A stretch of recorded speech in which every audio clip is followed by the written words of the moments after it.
এই 750 টাকা 1 কেজি গোস্তের পয়সা দিয়েছেন, এরকম কয়জন আছেন? নাই, আরও কমে দিয়েছেন, ঠিক না? 1 কেজি গোস্তের পয়সা তো দেননি। সুতরাং আপনারা ওনাদেরকে বেশি কিছু দিয়েছেন, বিষয়টা এমনটি নয়। কিন্তু ওনারা আমাদেরকে এমন নেকির ব্যবস্থা করে দিয়েছেন, যেদিন একটা নেকির কারণে আপনার আব্বা আপনাকে চিনবে না, আপনার স্ত্রী আপনাকে চিনবে না, আপনার সন্তান আপনাকে চিনবে না, বলবে যে আমার কোনো বাবা ছিল না, আমার কোনো স্ত্রী ছিল না, আমার কোনো মা বাবা ছিল না, আমার কোনো সন্তান ছিল না, আমার কোনো স্ত্রী ছিল না, আমি জীবনে বিবাহ করি নাই, এভাবে বলবেন।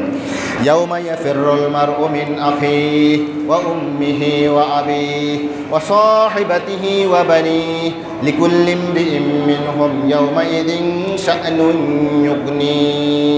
আল্লাহ রাব্বুল আলামিন বলছেন, ইয়াউমা ইয়াফিরুল মারউ মিন আখিহি, সেদিন ভাই ভাই থেকে পলায়ন করবে।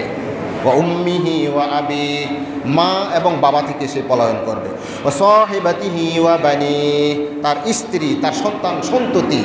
ওয়ামান ফিল আরদি জামিআন সুম্মা ইউনজি, আরেকটা আয়াতের মধ্যে আছে ওয়ামান ফিল আরদি জামিআন সুম্মা ইউনজি, সব কিছুকে একদিকে, তারপরও আল্লাহ রাব্বুল আলামিনের কাছ থেকে সে কি করবে?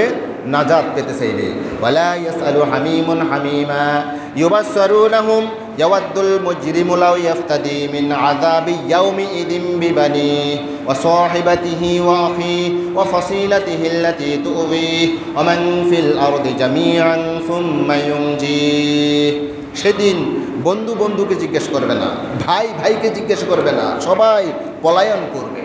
ইয়াউমা লা ইয়াসআলু হামিমুন হামিমা ইউবাসসিরুনাহুম ইয়াওয়াদ্দুল মুজরিমু লাউ ইয়াফতাদি মিন আযাবি ইয়াউমিইযিন বিবানিহি। তার সন্তান জাহান্নামে যাক, তারপরে সে জান্নাতে যাবে। সন্তানকে ফেদিয়ে দিয়ে হলেও সে জান্নাতে যাবে, এই জাতীয় মানুষ চাইবে। তো সেই জাতীয় একটা দিবসের মধ্যে একটা নেকির কত দাম হবে এটা কল্পনা করতে পারবেন না। সেই বিশাল নেকির একটা পাহাড় আমাদের সম্মানিত দুইজন হাফেজ সাহেব আমাদের জন্য কি বরাদ্দ করে দিয়েছেন না, আমাদের সুযোগ করে দিয়েছেন না। আল্লাহ তাআলা ওনাদেরকে জাযায়ে খায়ের দান করুন, আমরা বলি আমিন। সম্মানিত আমার দিনী ভাইয়েরা, আসলে আমরা আজকে শবে কদরের এই রাতে বেশি আলোচনা করব না, কেননা সময় অনেক হয়ে গিয়েছে, কি ঠিক না? এখন কিছু নাস্তা পানি খেয়ে এরপরে আবার ইবাদতে লেগে যাবেন অথবা ঘুম যাবেন, এই দুইটার একটা তো হবে।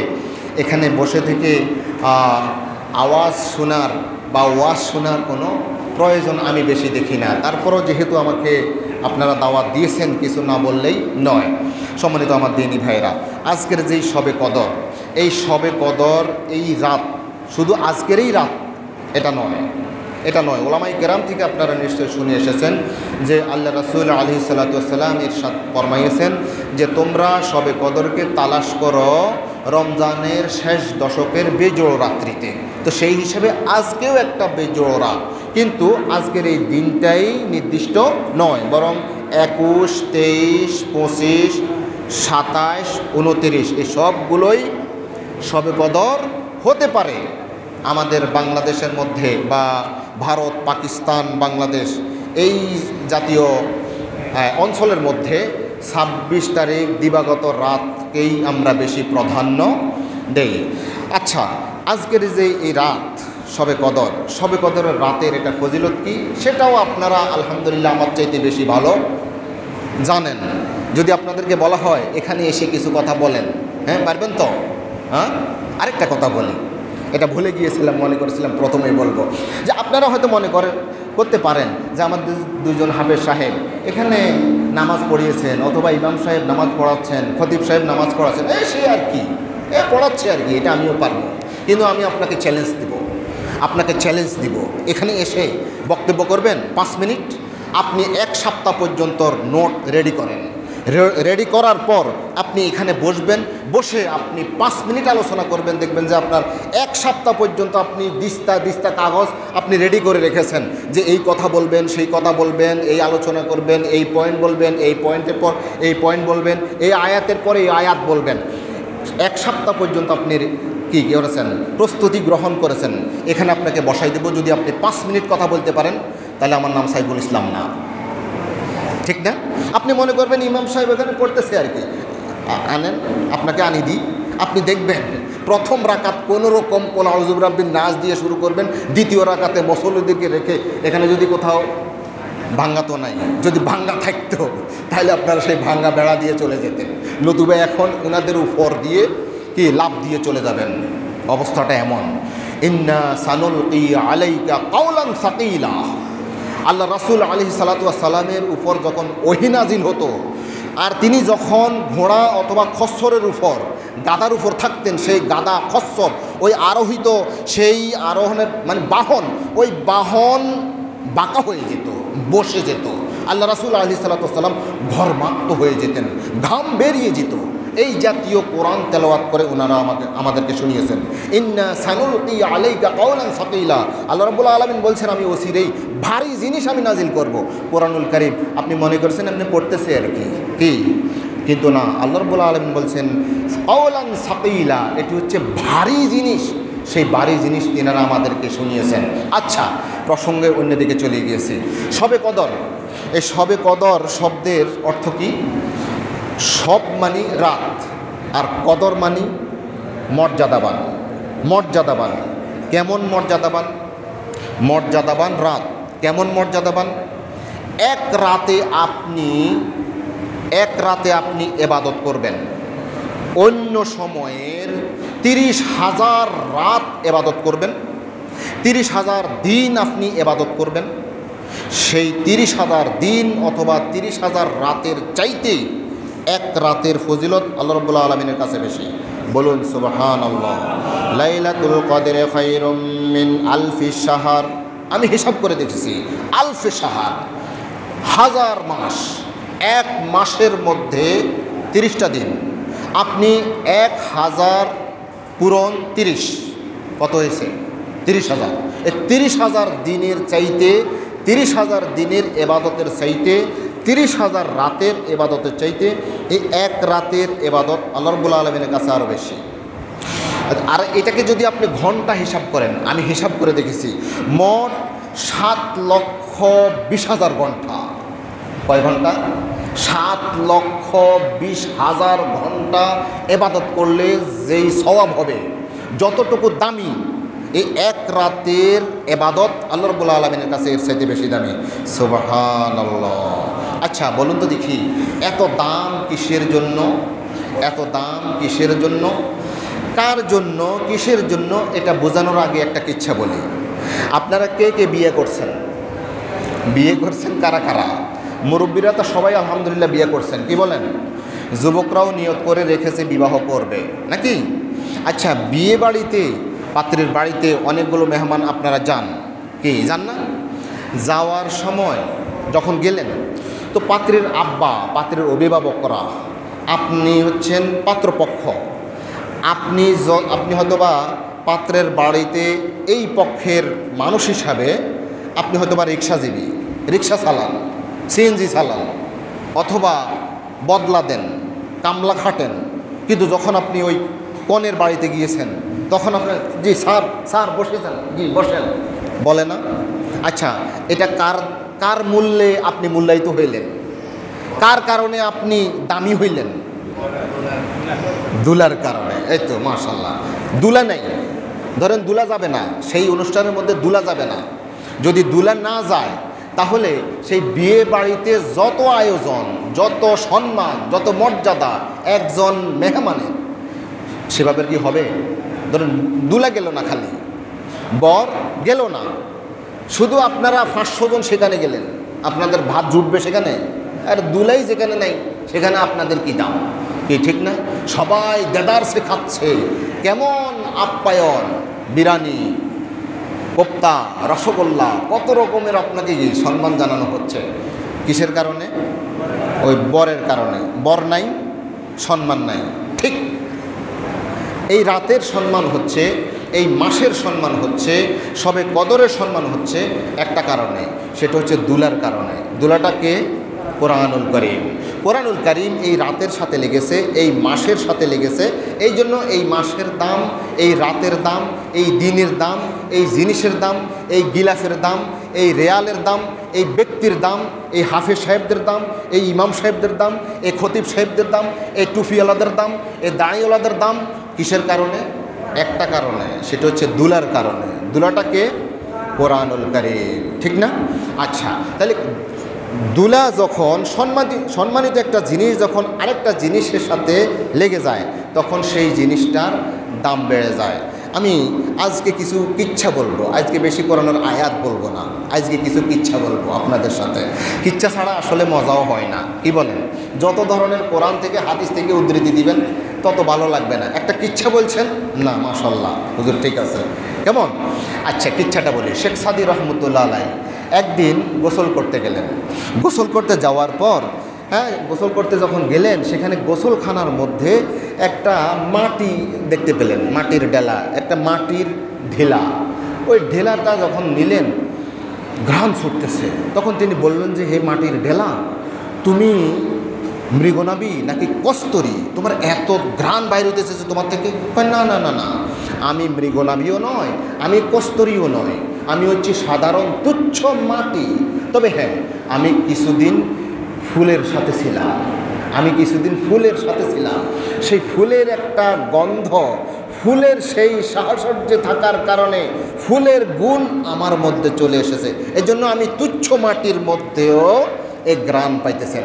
তিনি কবিতার মধ্যে বলছেন, গেলে খুশবো এ দর হাম্মামে রোজে রসি দস দস্তে মাহবুবে বদস্তম বদ গফতম কে মিশকো ইয়া বিরি কে আজবোয়ে দিলাবি যে তুমস্তম বগফতামান গলে নাসি যে বোদাম ওয়ালেকিন মুদ্দতে বাগুল নাশস্তম জামালে হাম নশি দরমান আসর কর ওয়াগর নামান হুমা খাকম কে হাস্তম। তিনি বলছেন, এই তুমি নাকি মৃগনাবী নাকি কস্তরী? তোমার থেকে এত সুঘ্রাণ বাইর হইতেছে কেন? বলছেন, না না না, আমি মৃগনাবীও নই, আমি কস্তরীও নই, আমি মেশক জাফরানও নই, বরং হ্যাঁ, কিছুদিন আমি একটু ফুলের সাথে ছিলাম, সেই সঙ্গীর গুণ ফসিয়াছে মম মাঝে গো, নইলে কি আর সুবাস এত পাইতে? আমি কিছুদিন ফুলের সাথে থাকার কারণে আমি তুচ্ছ মাটি এখন ঘ্রাণযুক্ত হয়েছি। তাইলে দেখেন, ফুলের সাথে থাকার কারণে তুচ্ছ মাটির ঘ্রাণ বেড়ে গিয়েছে, ঠিক না? তাইলে সৎসঙ্গে স্বর্গে বাস, এটা আমরা একটা প্রবাদ বলি, সৎসঙ্গে স্বর্গে বাস আর অসৎসঙ্গে সর্বনাশ। আপনারা তো পারেন, তো দেখি, কি পারেন না? সৎসঙ্গে স্বর্গবাস, ভালো জিনিসের সাথে থাকলে ভালো, আর খারাপ জিনিসের সাথে থাকলে খারাপ। আপনি দেখেন, আপনি একটা লোহার টুকরা নেন, লোহার টুকরা একটা বড় টুকরা, আর একটা কাঠ নেন, শুধু কাঠ, শুকনো কাঠ। কাঠটাকে আপনি পানির উপর রাখেন, এটা কি ডুববে নাকি ভাসবে? হ্যাঁ, ভাসবে। শুকনা কাঠ, এটা ভাসবে। আপনি এটার সাথে একটা লোহা লাগাই দেন, এখন এই কাঠটা ডুববে নাকি ভাসবে? আপনি ভারী একটা লোহা লাগাই দেন, কিসের সাথে? ওই কাঠের সাথে। তখন এই কাঠ এখন আর ভাসবে না, কোথায় যাবে? ডুববে। তাহলে সঙ্গীর সাথে, সঙ্গী যেমন ঠিক তেমনিভাবে ওই সঙ্গীর গুণ নিজের মধ্যে চলে আসে, এটাই তো। তাহলে কোরআনুল কারীম এই রমজানের সাথে মিশ্রিত হয়েছে, এই জন্য রমজান মাসের দাম বেড়ে গিয়েছে। এই রমজান মাসের সবে কদরের মধ্যে কোরআনুল কারীম নাজিল হয়েছে, এই জন্য সবে কদরের দাম বেড়ে গিয়েছে। কেমন, ঠিক না? একজন কবি, তিনি জাহিলি জমানার কবি, তিনি বলছেন, লা তাসআল আনিল মারই ওয়াসাল আন করিনিহি ফাইন্নাল করিনা বিল মুকারানি ইয়াকতাদি। এই লোকটা কেমন এটা জিজ্ঞেস করিও না, বরং এই কার লগে হাঁটে এটা জিজ্ঞাসা করো। লা তাসআল আনিল মারই ওয়াসাল আন করিনিহি ফাইন্নাল করিনা বিল মুকারানি ইয়াকতাদি। তার বন্ধু যেমন, সে ওই জাতীয় মানুষের সাথেই হাঁটে। তার বন্ধু কেমন এটা দেখো, সে কেমন এটা জিজ্ঞেস করিও না, সে কার সাথে বন্ধুত্ব করেছে সেটা জিজ্ঞাসা করো।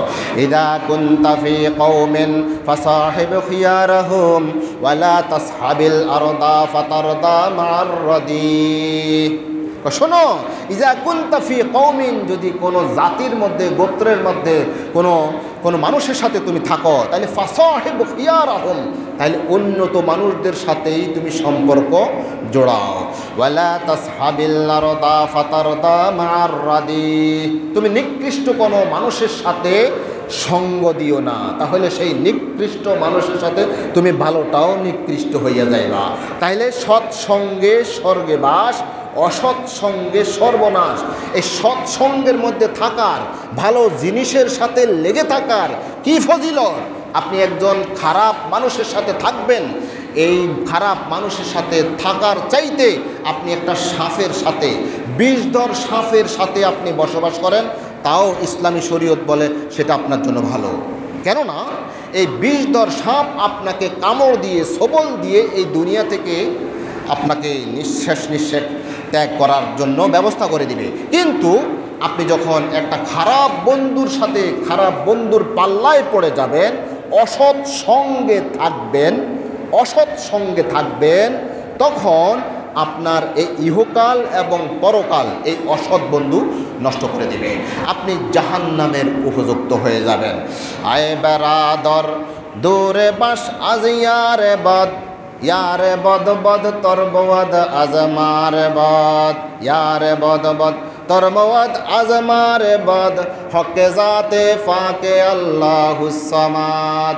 হে বন্ধু, হে ভাই, তুমি খারাপ সঙ্গ থেকে দূরে থাকিও, কেননা খারাপ সঙ্গ, অসৎ বন্ধু হচ্ছে নিকৃষ্ট বিষাক্ত সাপের চাইতেও বিষধর।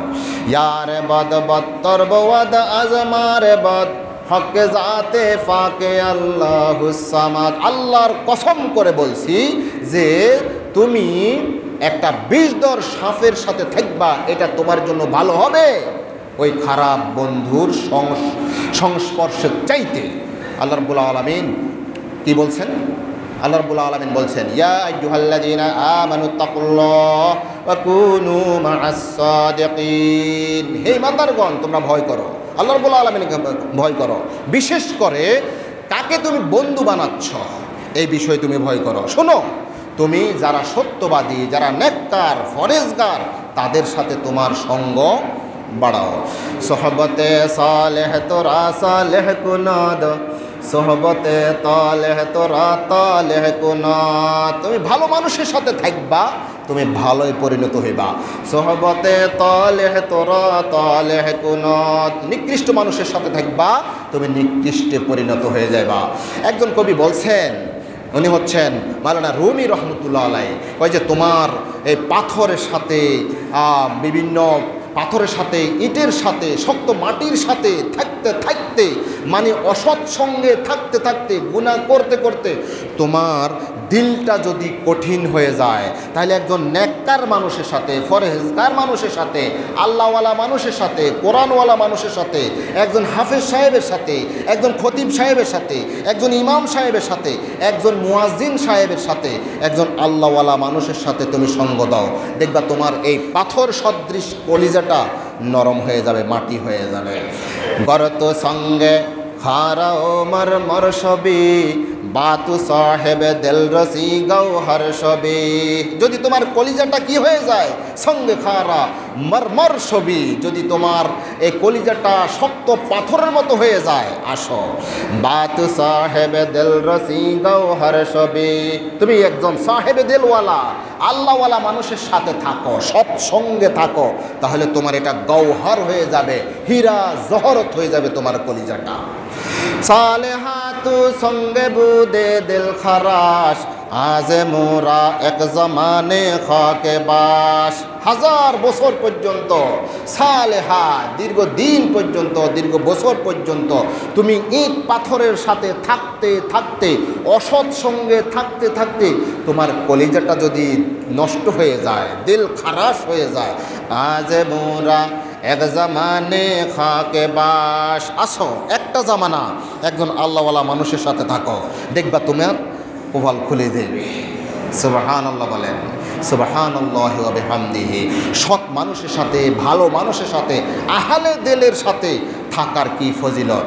হযরত শুআইব আলাইহিস সালাতু ওয়াস সালাম একজন নবী ছিলেন, আর মুসা আলাইহিস সালাতু ওয়াস সালামও একজন নবী ছিলেন। মুসা আলাইহিস সালাতু ওয়াস সালামের সারাটা জীবন কেটেছে কোথায়? ফেরাউনের দরবারে, রাজপুত্র, সেখানে অনেক একটা কাহিনী হয়েছিল। ওই কাহিনীর দিকে আমি যাব না। একটা ঘটনা ঘটেছে, ওই ঘটনার পরে তিনি চলে গেলেন এখান থেকে, একবারে মাদায়েন চলে গেলেন। মাদায়েন চলে গিয়ে সেখানে বসে আছেন। রব্বে আন্নি লিমা আনজালতা ইলাইয়া মিন খায়রিন ফাকির। আল্লাহ, কিছুক্ষণ আগে আমি রাজপুত্র ছিলাম, এখন আমি ওই ঘটনার ঘটার পরে এখানে আসলাম। এখন আল্লাহ, এখানে আমি একেবারে ফকির হয়ে গিয়েছি। এখন আপনার পক্ষ থেকে একবারে ন্যূনতম কোনো একটা রহমতও যদি আমার কাছে আসে, আমি সেই রহমতের ফকির, সেই রহমতের আমি কি, সেই রহমতের আমি মুহতাজ। এভাবে বসে আছেন। ইতিমধ্যে দুজন মেয়ে আসলো। মেয়ে আসার পরে সেখানে ওনারা বকরির পাল চড়াতে আসলেন। ওনারা পানি পান করাতে পারতেছিলেন না। হযরত মূসা আলাইহিস সালাতু ওয়াস সালাম একটা সামাজিক কাজ করলেন। ওই মেয়েদেরকে, ওই বকরিদেরকে পানি পান করিয়ে মেয়েদেরকে তাড়াতাড়ি বাড়িতে যাওয়ার সুযোগ করে দিলেন। বাড়িতে যাওয়ার পর শুআয়ব আলাইহিস সালাতু ওয়াস সালামের কাছে এই যুবকের কাহিনী বললেন, এই দুইজন মেয়ে। তখন ওই নবী শুআয়ব আলাইহিস সালাতু ওয়াস সালাম তিনি বললেন, যাও যাইয়া ওই যুবককে নিয়ে আসো। শুআয়ব আলাইহিস সালাম তখন একবারে বয়োবৃদ্ধ মানুষ, তিনি রাস্তাঘাট বা ময়দানে, মাঠে ময়দানে তিনি যেতে পারেন না। এই মেয়েরাই সবগুলো কাজ করত। এখন এই মেয়েদেরকে বলছে ওই যুবককে নিয়ে আসো, কেননা নবী পরিবারকে কেউ সহযোগিতা করেছে, সেটার প্রতিদান না দেয়াটা একটা নবীর শান হতে পারে না। যাও, তাকে বদলা দেওয়ার জন্য তাকে নিয়ে আসো। সেখানে গেলেন। মূসা আলাইহিস সালাতু ওয়াস সালাম তখন সেখানে বসে বসে দোয়া করতেছিলেন, রব্বি আন্নি লিমা আনজালতা ইলাইয়া মিন খায়রিন ফাকির। এই দোয়াটা করতেছেন। একজন মেয়ে যাইয়া বলল যে আপনাকে আমার আব্বা ডাকতেছেন। আচ্ছা, মূসা আলাইহিস সালাতু ওয়াস সালাম যাচ্ছেন। সামনে দুইজন যুবতী মেয়ে, পিছনে মূসা আলাইহিস সালাতু ওয়াস সালাম। নবী হবেন, এখনও নবী হন নাই, কিন্তু পিছনে একজন নবী হওয়ার আগেও নবীর খাসলত থাকে। আন্নাবিয়্যু নাবিয়্যান ওয়ালাউ কানা সাবিয়্যান, একটা প্রবাদ আছে, নবী থাকে যখন তিনি একবারে বালক অবস্থায়। তাহলে একজন নবী হবেন কিছুদিন পরেই। আল্লাহ রাব্বুল আলামিন ওনার ইলমের মধ্যে জানা আছে মূসা আলাইহিস সালাতু ওয়াস সালাম কি হবেন? নবী হবেন। এখন এই নবী দুইজন যুবতী নারীর পিছনে হাঁটবে, এটা কল্পনাও করা যায় না। হযরত মূসা আলাইহিস সালাতু ওয়াস সালাম বলেন, শোনো, তোমাদের বাড়িতে আমি যাব, হ্যাঁ ঠিক আছে, তবে তোমরা দুইজন আমার পিছনে হাঁটবা, আর আমাকে বলবা যে ডান দিকে যান, বাম দিকে যান, ডান দিকে যান, বাম দিকে যান, এইদিকে যান, সেই দিকে যান, সোজা যান, এভাবে বলবেন, আমি সেভাবে যাব, তোমরা আমার পিছনে হাঁটো। তো কিরে, ওই মেয়ে দুইজন এবার চিন্তা করলো, কি ব্যাপার, এই বয়সের মধ্যে সকল যুবক যুবতীদের পিছনে হাঁটে, আর ইনি কি ধরনের যুবক, আমাদেরকে উনার পিছনে হাঁটাইতেছেন, হাঁটাইতেছেন। আচ্ছা, বাধ্য হইয়া পিছনে হাঁটলেন।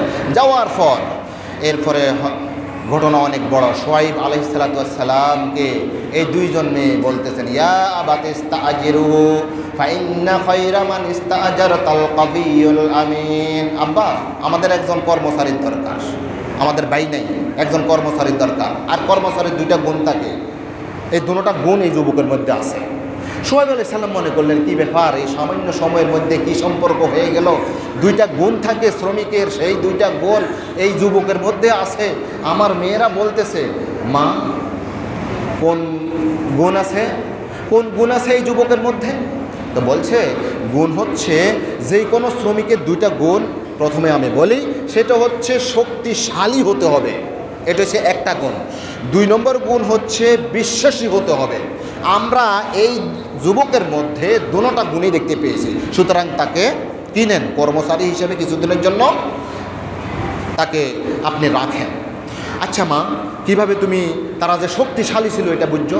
ওই যে বুঝছি, যখন আমরা পানি পান করতে পারতেছিলাম না, তখন দেখলাম যে এই যুবক সেই কুয়ার উপর যে একটা ঢাকনা ছিল, এই ঢাকনাটা বাম হাত দিয়ে এভাবে উঠাইয়া সরাই ফেলছেন।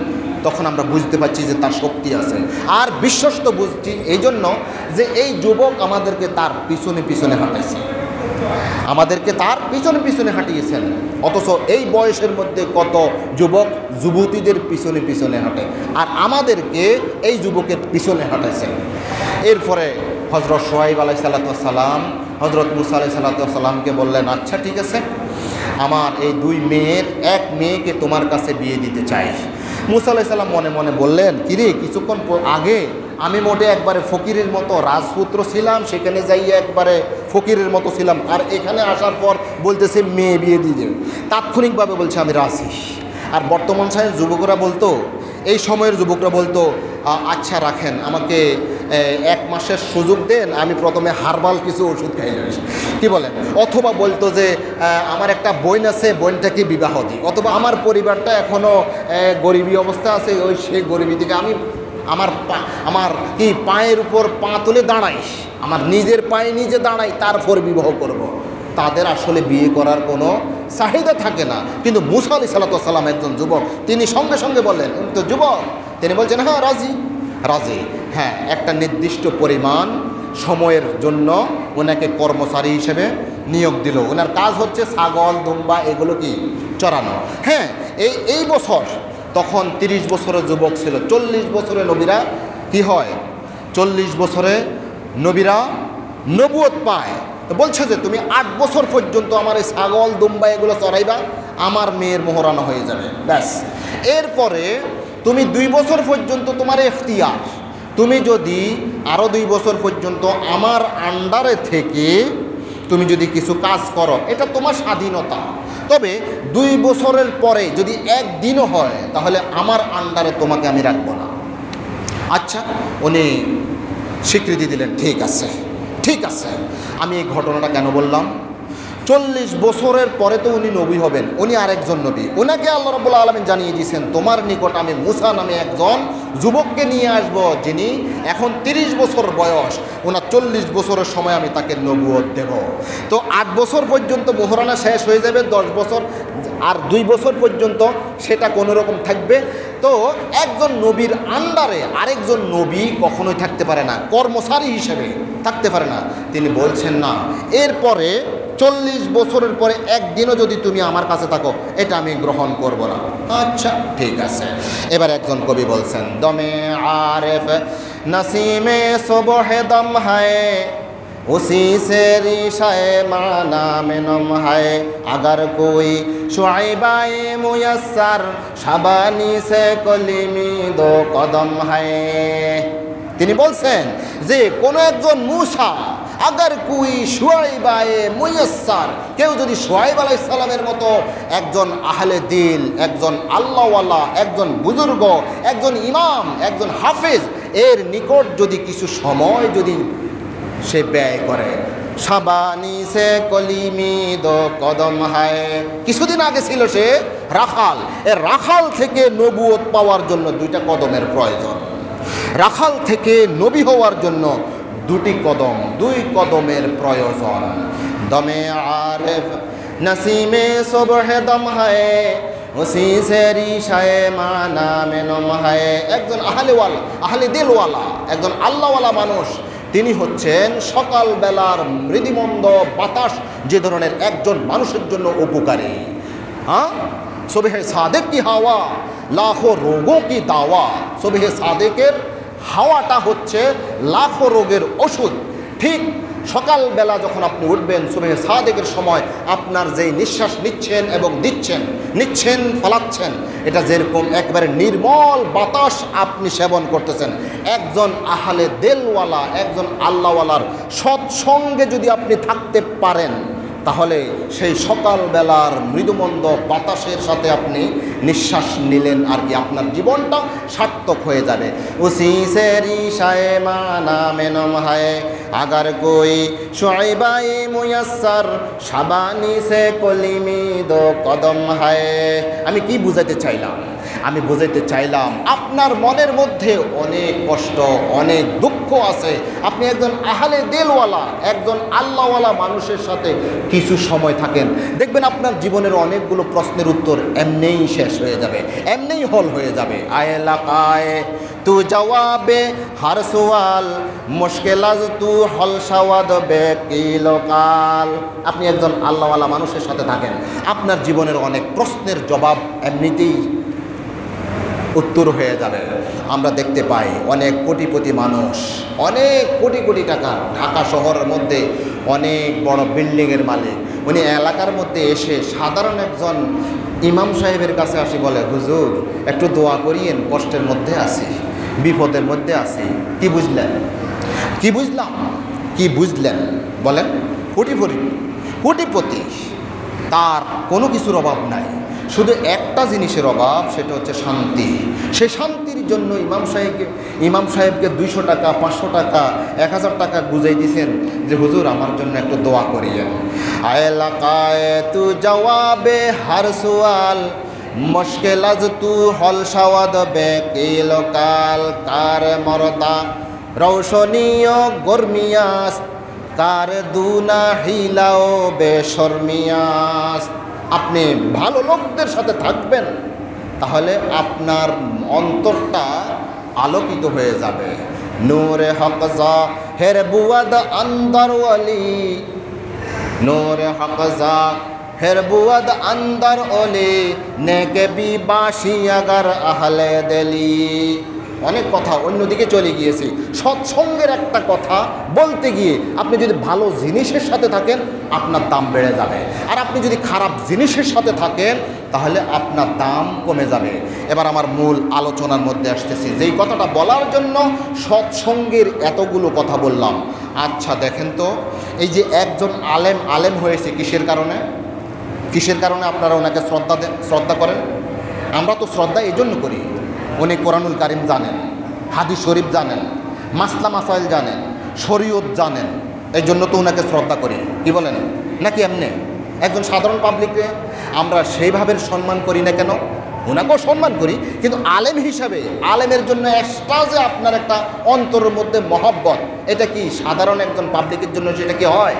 আচ্ছা আপনারা বলেন তো দেখি, ইনাকে যে আপনি শ্রদ্ধা করলেন, ইমাম সাহেবকে, খতিব সাহেবকে শ্রদ্ধা করলেন, কিসের জন্য? ওনার মধ্যে গালি কতগুলো আছে এই জন্য? হ্যাঁ, ওনার মধ্যে অনেক রাজনীতির অনেক সূত্র আছে এই জন্য? ওনার মধ্যে অনেক ইংরেজির কোটেশন ওনার অন্তর মধ্যে আছে এই জন্য?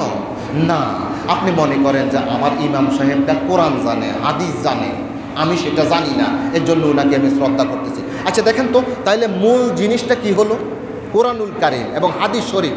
সম্মানের মূল জায়গাটা হচ্ছে কোরআন শরীফ আর হাদিস শরীফ। আপনার সাথে যদি কোরআন শরীফের সাথে হাদিস শরীফের সাথে যদি সম্পর্ক বেশি থাকে, তাহলে আপনার দাম কমে, আপনার দাম বেড়ে যাবে। যেমনিভাবে সবে বরাতের, সবে কদরের দাম আল্লাহ রাব্বুল আলামিন বাড়িয়ে দিয়েছেন। আচ্ছা, আমি এতক্ষণ পর্যন্ত বললাম ভালো মানুষের সাথে থাকার এতগুলো ভালো কথা বললাম। আচ্ছা, কোরআনুল কারিম এটাকে ভালো জিনিস নাকি খারাপ জিনিস বলেন তো দেখি? ভালো জিনিস না? এটাকে পবিত্র জিনিস নাকি অপবিত্র জিনিস?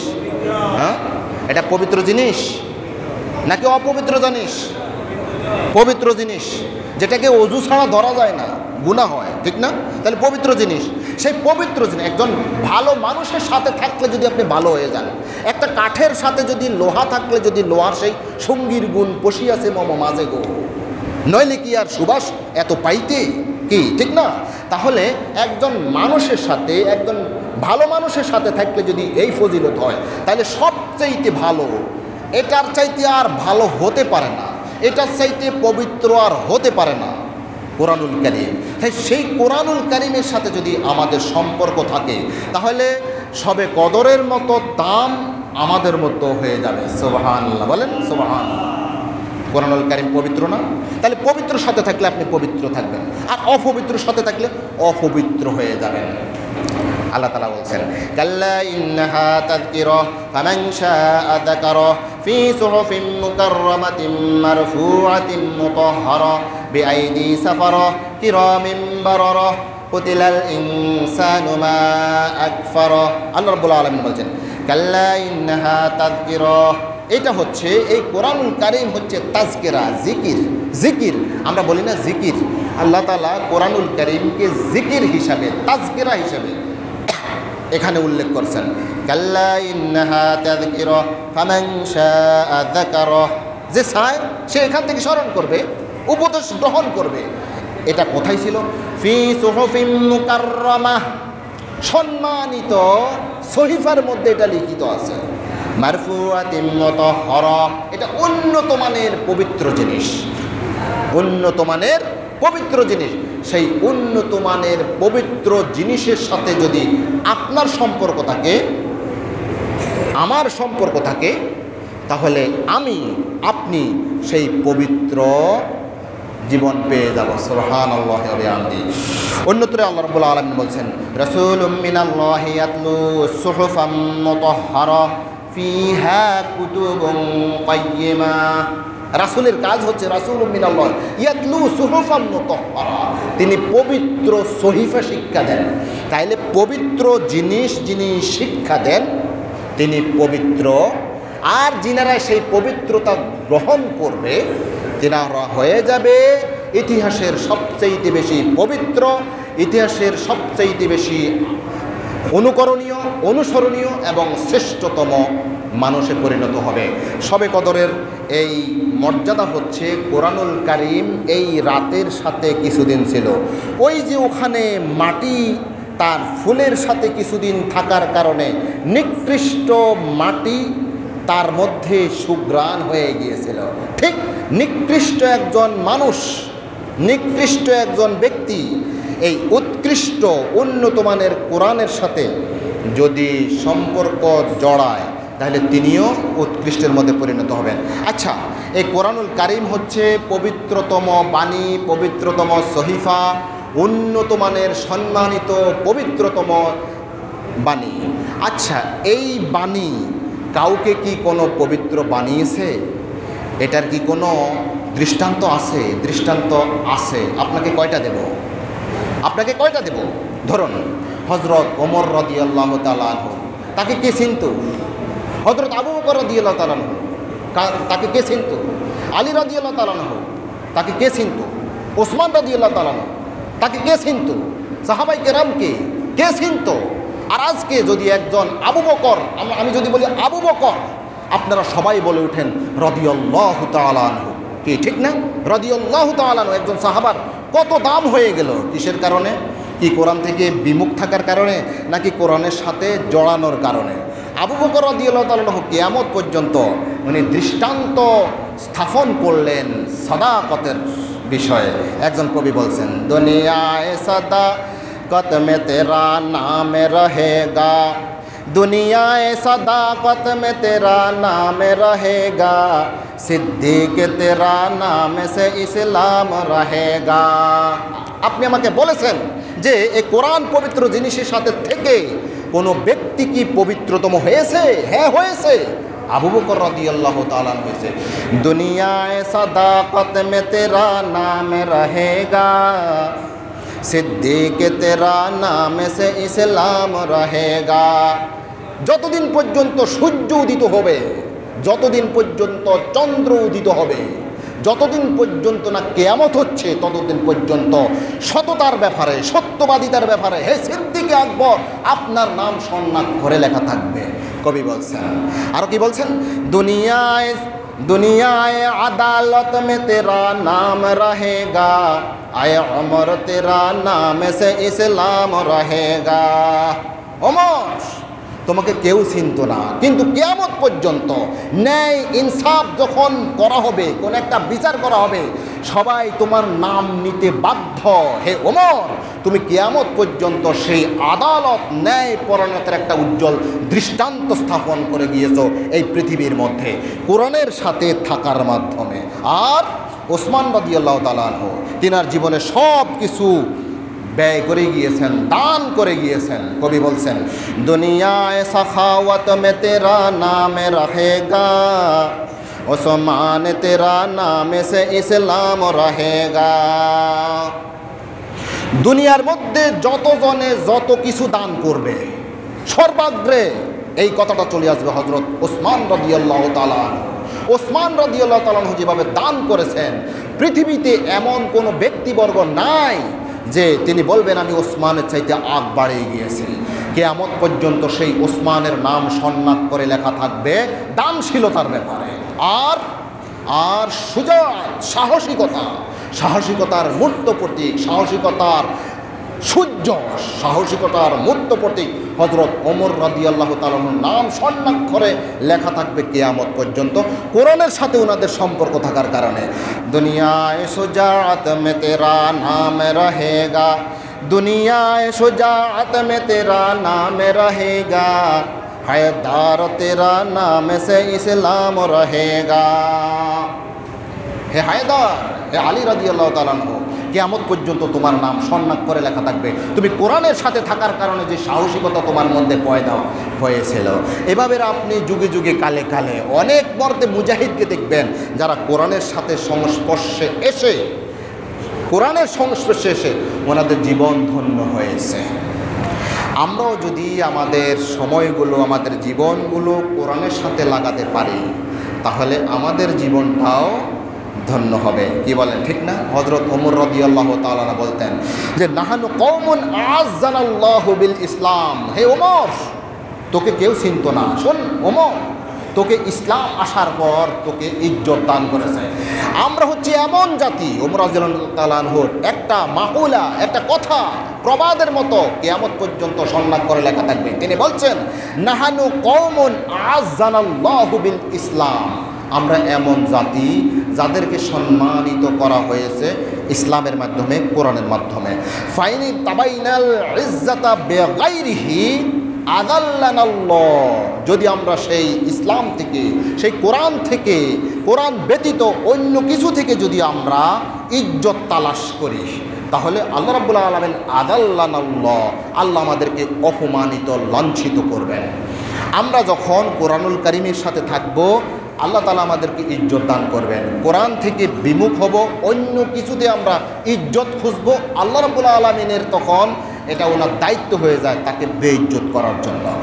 আমাদেরকে আল্লাহ রাব্বুল আলামিন বলছেন, শোনো, তোমরা এই পুরোপুরিভাবে ইসলামের মধ্যে প্রবেশ করো। ইয়া আইয়ুহাল্লাযীনা আমানু দুখুলু, ইয়া আইয়ুহাল্লাযীনা আমানু দুখুলু ফিস সিলমি কাফা। তোমরা যদি সম্মানিত হতে চাও, তাহলে ইসলামের মধ্যে, কোরআনের মধ্যে পরিপূর্ণভাবে প্রবেশ করো। আর যদি কিছু অংশের মধ্যে প্রবেশ করবা, কিছু অংশ প্রবেশ করবা না, তাহলে দুনিয়ার মধ্যেও তোমাদের জন্য লাঞ্ছনা, গঞ্জনা, অপমান, আর আখিরাতের ময়দানে তো তোমাদের জন্য আছেই অপমান। আফাতুমিনুনা বিবাযিল কিতাবি ওয়া তাকফুরুনা বিবায, ফামা জাযাউ মান ইয়াফআলু যালিকা মিনকুম ইল্লা খিzyun ফিল হায়াতিদ দুনিয়া ওয়া ইয়াওমাল কিয়ামাতি ইউরাদ্দুনা ইলা আশাদ্দিল আযাব ওয়া মাল্লাহু বিগাফিলিন আম্মা তা'মালুন। তোমরা ইসলামের মধ্যে কিছু প্রবেশ করবে, কিছু প্রবেশ করবে না। যদি এমনটি হয়, তাহলে ফামা জাযাউ মান ইয়াফআলু যালিকা মিনকুম ইল্লা খিzyun ফিল হায়াতিদ দুনিয়া, দুনিয়ার হায়াতের মধ্যে তোমাদের জন্য হবে লাঞ্ছনা এবং অপমানকর জীবন। আর ওয়া ইয়াওমাল কিয়ামাতি ইউরাদ্দুনা ইলা আশাদ্দিল আযাব, আর কিয়ামতের দিন তোমাদেরকে আসাধ্য আযাবের দিকে তোমাদেরকে ঠেলে দেওয়া হবে। ওয়ামাল্লাহু বিগাফিলিন আম্মা তা'মালুন। আল্লাহ রাব্বুল আলামিন তোমরা যা করতেছো এই বিষয়ে সম্যক অবগত আছেন। ব্যাস, এতটুকু আমার আলোচনা শেষ। সর্বশেষ যেই কথাটা বলছি সেটি হচ্ছে, আমরাও আল্লাহর রহমতে এই রমজানের মধ্যে কোরআনকে অনেক সম্মান জানিয়েছি। আমরা কেমন সম্মান জানিয়েছি? আমরা সম্মান জানিয়েছি ওই যে তাকের মধ্যে, গিলাফের মধ্যে রেখে দিয়ে সেখান থেকে এরকম করে চুমা দিয়েছি, আবার রেখে দিয়েছি। একবারে আমরা কাছে দিয়েও যাই নাই, সম্মানের সাথে ওই তাকের উপর রেখে দিয়েছিলাম। কি ঠিক না? সম্মান জানাইতে যাইয়া খুব সম্মান হয়েছে না? কোরআনকে একেবারে তাকের মধ্যে রাখি দিয়েছি, খুব সম্মান হয়েছে না? মানে রমজানের মধ্যেও পড়ালেখা করি নাই, পড়লে যদি আবার ভুল হয়ে যায়, ভুল হইলে তো আবার গুনাহ হবে না, রেখে দিয়েছি একেবারে। আর এদিক দিয়ে বলছি আল্লাহর রহমতে আমরা সম্মানিত মানুষ, কোরআনের সাথে আমাদের অনেক সম্পর্ক। আমি আপনাদেরকে প্রশ্ন করি, যদি এই কোরআনকে যদি এমনভাবে সম্মান জানালে যদি আপনি যদি সম্মানিত হন, আপনি যদি সফল হন, তাহলে আমি আপনাকে প্রশ্ন করব, আপনি একজন ডাক্তার হবেন, সেই ডাক্তারের কিছু বই পড়তে হয় না? বই তো পড়তে হয়। আচ্ছা, বইগুলোকে আপনি এভাবে মলাট বেঁধে একবারে এখানে তাকের মধ্যে রেখে দিয়ে আপনি চুমা দিলেন, আপনি ডাক্তার হবেন তো? ডাক্তারি হবেন তো শুধু চুমা দিলে? হ্যাঁ, ফিজিক্স, কেমিস্ট্রি, বায়োলজি, আরও অনেক বড় বড় বিজ্ঞানের বই আছে, আপনি সেগুলোকে করে চুমা দিবেন, চুমা দিয়ে রেখে দিবেন, আর আপনি উকিল, ব্যারিস্টার, বৈমানিক, তারপরে অনেক বড় শিক্ষিত হয়ে যাবেন তো? হবেন না। কেন? তো ওইটা যদি না হয়, তাহলে কোরআনুল কারিমকে শুধুমাত্র চুমা দিলে আপনার কিভাবে আপনি সফলতা লাভ করবেন? এটা তো সাধারণ বিবেকই তো বোঝে, একজন সাধারণ মানুষও তো বলে, একজন পাগলও তো এটা বুঝে। কিরে, যদি আমি এই ইংরেজি বই না পড়ে, যদি শুধু সম্মান জানাইলে যদি ইংরেজি ফাঁস না করি, তাহলে আমি এই কোরআনুল কারিমকে না পড়ে, বিশুদ্ধভাবে না পড়ে আমি কিভাবে পাস করব? শুধুমাত্র চুমা দিলেই কি আমি পাস করব? না, আমি পাস করব না। কি ঠিক তো? আমার আলোচনা আমি বেশি আর দীর্ঘায়িত করছি না। আমাদেরকে আজকে শবে কদরের এই রাতের ফজিলত হচ্ছে কোরআনের সাথে থাকার কারণে। আমরাও যদি সম্মানিত হতে চাই, ফজিলতপূর্ণ হতে চাই, তাহলে কোরআনের কাছেই আমাদেরকে আসতে হবে, কোরআনওয়ালাদেরকে ভালোবাসতে হবে। যারা কোরআনকে পছন্দ করে, যারা কোরআন দিয়ে দেশ গড়তে চায়, তাদের দলে আমাদেরকে থাকতে হবে। আর যারা কোরআনকে পছন্দ করে না, তাদের দলের মধ্যে আমরা থাকতে পারি না। কেননা আমরা হচ্ছি কোরআনওয়ালা, আমরা হচ্ছি কোরআনওয়ালা পার্টি। যারা কোরআনকে পছন্দ করে না, তাদের সাথে আমাদের কোনো সম্পর্ক থাকবে না। সম্মানিত আমার দিনী ভাইরা, আল্লাহ রাব্বুল আলামিন আমাদেরকে বেশি বেশি করে কোরআনের সাথে সম্পর্ক, কোরআনের বিধিবিধানগুলো আমাদের ব্যক্তিগত জীবন, পারিবারিক জীবন, সামাজিক জীবন, খুঁটিনাটি সকল ক্ষেত্রে আমরা যেন প্রয়োগ করতে পারি। আল্লাহ তাআলা আমাদেরকে সেই তৌফিক দান করুন। আমিন। আসসালামু আলাইকুম ওয়া রাহমাতুল্লাহি ওয়া বারাকাতুহু।